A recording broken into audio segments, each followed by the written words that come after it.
everybody. Today I wanted to talk about lesson planning. It's not something you don't necessarily have to do very often, but it is good to know if you want to revamp a lesson in one of the lesson books, or if you'd like to teach a particular concept that you can see your child is struggling with. It's just handy to know a really good way to structure the lesson. So hopefully this structure helps. This is the structure that is used in mainstream schools, so mainstream teachers use this structure. Hopefully this is of use to you. Your first step is to look at your lesson objectives. Now, if you're using the workbooks of the curriculum, you are going to look at your learning outcomes and your evidence of learning, and we covered that in a previous video. Basically, this is about where do I want my student to be and how do I get them there?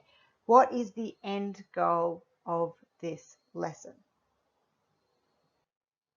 The first part of your lesson is the hook or the introduction. There's a few things you might do for this, but it should be a fun, engaging activity, and it should be designed to turn your kid's mind on. So you might introduce the concept, or you might do that more in the main body of the lesson. That will vary. You might give the kids an inquiry question to get them thinking. So if you want to teach them something about science, you might ask them a question.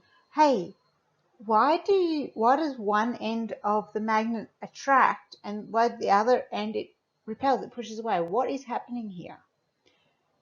A physical activity is a really, really great way to get kids engaged in a concept if you can do something physical or hands-on, something where they're using their bodies to explore the activity. Games are also a really great hook or introduction. If the game introduces the concept, so much the better. Now, the main body of the lesson is where you are really going deeper and you're teaching the concept. So perhaps you're just going to directly explain it to them. You know, if I have two things and I add two more things, I have four things.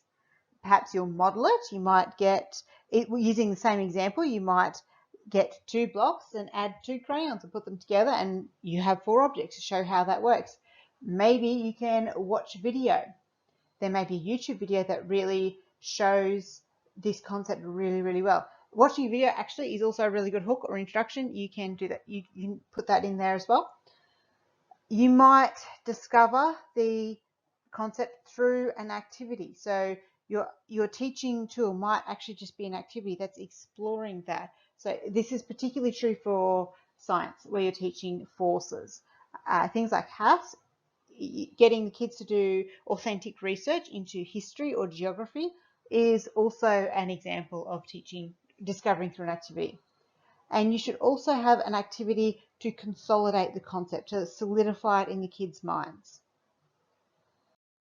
To conclude, wrap up your lesson, you're looking for an activity for the kids to tell you what they know, what they've learned. This could be in the form of an exit ticket, where they have to tell you one key part of what they've learned. They have to explain maybe a concept before they leave. It could be a small something that they create. It could be a game that you play. It's limited only by your imagination. And then that is just to wrap it all up and consolidate everything so that your kid has got that knowledge.